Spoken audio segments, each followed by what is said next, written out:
Halo Nevizen, apa kabar Anda hari ini? Salam sehat selalu dan tetap semangat. Senang sekali saya Letnan Ainul dan saya Letan Herna dapat kembali menjumpai Anda dalam Nevi News edisi Rabu 4 November 2020 dengan beberapa informasi yang telah kami siapkan untuk Anda. Saat ini kami berada di Masjid Al-Arif yang masih berada di kawasan Mabes TNI Angkatan Laut Cilangkap, Jakarta Timur. Selain tempat beribadah, Masjid Al-Arif juga sebagai tempat penyelenggaraan pembinaan mental prajurit TNI Angkatan Laut seperti zikir dan doa bersama.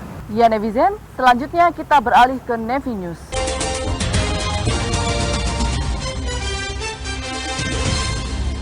Informasi pertama dari Mabes TNI Angkatan Laut. Kepala Staf Angkatan Laut Laksamana TNI Yudo Margono menerima courtesy call Presiden Indonesian Maritime Pilots Association, Pasuruan Herman Harianja, bertempat di gedung utama Mabes TNI Angkatan Laut Cilangkap, Jakarta Timur. Berikut informasi selengkapnya. Kepala Staf Angkatan Laut Laksamana TNI Yudo Margono didampingi pejabat utama Mabes TNI Angkatan Laut menerima courtesy call Presiden Indonesian Maritime Pilots Association atau INAMPA, Member of International Maritime Pilots Association, Pasuruan Herman Harianja bersama pengurus INAMPA bertempat di gedung utama Mabes TNI Angkatan Laut Cilangkap, Jakarta Timur.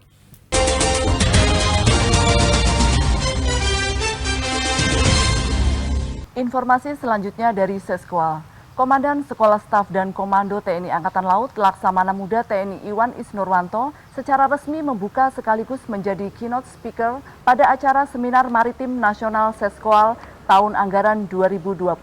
Seminar yang mengusung tema membangun kembali budaya maritim Indonesia melalui kebijakan kelautan Indonesia dengan strategi pertahanan maritim Indonesia dilaksanakan di Auditorium Yosudarso Seskwal, Cipulir, Jakarta Selatan.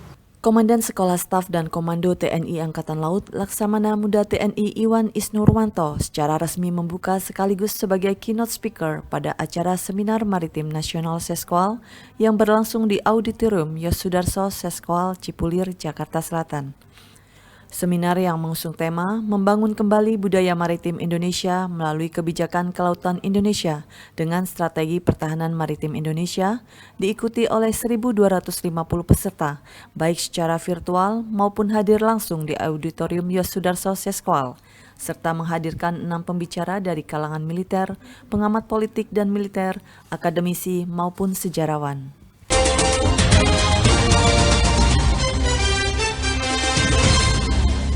Ya Nevizen, informasi berikutnya kita kembali ke Mabes TNI Angkatan Laut. Kepala Dinas Pembinaan Hukum Angkatan Laut membuka latihan penegakan hukum di laut tahun anggaran 2020 secara daring dari Gedung B4 Lantai 5 Diskum Angkatan Laut Cilangkap, Jakarta Timur. Diharapkan latihan yang diikuti oleh kotama-kotama TNI Angkatan Laut ini dapat meningkatkan kemampuan dan profesionalisme untuk menyamakan pola pikir, pola tindak para perwira TNI Angkatan Laut dalam melaksanakan penegakan hukum di laut. Ya Nevizen, berikut liputannya.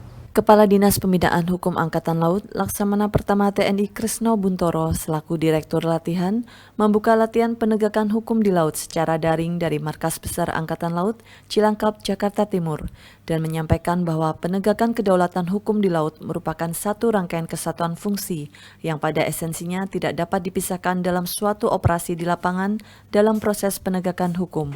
Latihan yang dilaksanakan mulai tanggal 2 sampai dengan 19 November 2020 ini mengusung tema Diskumal melaksanakan latihan penegakan hukum di laut di Jakarta dalam rangka mendukung tugas TNI Angkatan Laut.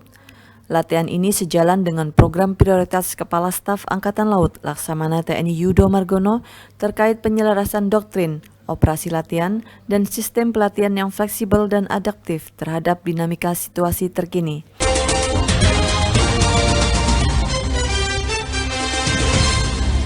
Oh ya, kita ada informasi apa lagi untuk netizen? Baik, informasi berikutnya dari Surabaya.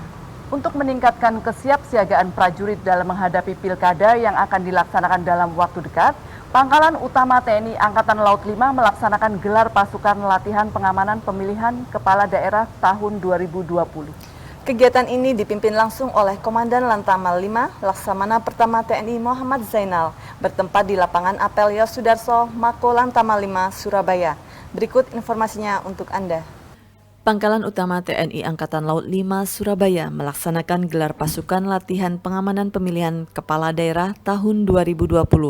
Kegiatan ini dipimpin langsung oleh Komandan Lantamal 5 Laksamana Pertama TNI Muhammad Zainal bertempat di lapangan Apel Yosudarso, Mako Lantamal 5 Surabaya. Dan Lantamal 5 mengatakan bahwa pilkada yang akan dilaksanakan dalam waktu dekat merupakan bagian integral dari proses pembangunan nasional dan berharap dalam latihan pengamanan pilkada ini agar tingkat kesiapsiagaan prajurit dan perlengkapan terus dipertahankan dan ditingkatkan.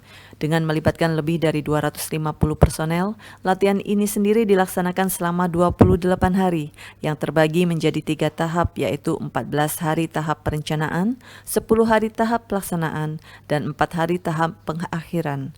Gelar pasukan dan latihan tersebut digelar tentunya dengan tetap mengedepankan protokol kesehatan guna mencegah penyebaran COVID-19.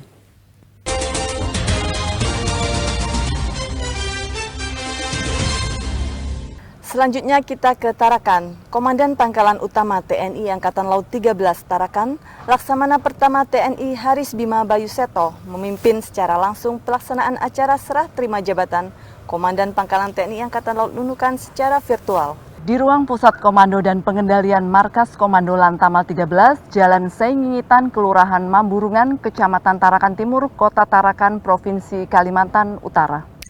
Komandan Pangkalan Utama TNI Angkatan Laut 13 Tarakan, Laksamana Pertama TNI Haris Bima Bayuseto memimpin pelaksanaan acara serah terima jabatan Komandan Pangkalan TNI Angkatan Laut Nunukan dari Letkol Laut Pelaut Anton Pratomo kepada Letkol Laut Pelaut Nonot Eko Febrianto secara virtual dari ruang Pusat Komando dan Pengendalian Markas Komando Lantamal 13, Kota Tarakan, Provinsi Kalimantan Utara. Acara sertijab kali ini dilaksanakan secara virtual, mengingat masih dalam masa pandemi COVID-19, sehingga pelaksanaannya pun tetap menerapkan protokol kesehatan sebagai upaya pencegahan terhadap terjadinya penyebaran COVID-19.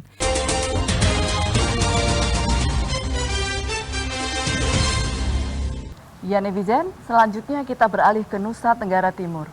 Selain bertugas mengamankan wilayah perbatasan dalam menjaga keutuhan dan kedaulatan Negara Kesatuan Republik Indonesia, prajurit Batalion Polisi Militer 2 Marinir yang tergabung dalam Satuan Tugas Pengamanan Pulau Terluar, Pulau Undana, Nusa Tenggara Timur juga melakukan kegiatan sosial membantu masyarakat sekitar dengan melaksanakan kegiatan belajar mengajar di Desa Oiseli, Kecamatan Rote Baradaya, Kabupaten Rotendao, Nusa Tenggara Timur. Selain bertugas mengamankan wilayah perbatasan dalam menjaga keutuhan dan kedaulatan Negara Kesatuan Republik Indonesia, prajurit Batalion Polisi Militer 2 Marinir yang tergabung dalam Satuan Tugas Pengamanan Pulau Terluar, Pulau Undana, Nusa Tenggara Timur juga melakukan kegiatan sosial membantu masyarakat sekitar dengan melaksanakan kegiatan belajar mengajar kepada anak-anak penerus bangsa di Desa Oiseli, Kecamatan Rote Baradaya, Nusa Tenggara Timur. Seperti yang dicontohkan oleh prajurit Yonpom 2 Marinir Serka Marinir Kadek Sumiasa yang memberikan bantuan tenaga pendidikan berupa bimbingan belajar kepada anak-anak dengan materi belajar membaca, menulis, dan berhitung di samping pengetahuan Pancasila. Menurutnya, materi tersebut dirasa sangat penting, terutama Pancasila, sebagai dasar negara untuk meningkatkan rasa nasionalisme dalam menumbuhkan dan meningkatkan sikap cinta tanah air dan lebih mengenal tentang bangsanya.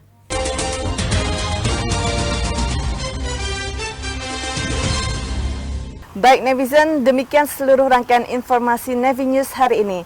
Stay safe and stay healthy. Ingat 3M, mencuci tangan, memakai masker, dan menjaga jarak. Selalu disiplin, patuhi protokol kesehatan, dan tetaplah berada di rumah apabila tidak ada keperluan mendesak. Saya Letan Herna. Dan saya Letnan Ainul, beserta redaksi yang bertugas pamit undur diri. Jala Seva Jaya Mahe, justru di laut kita jaya.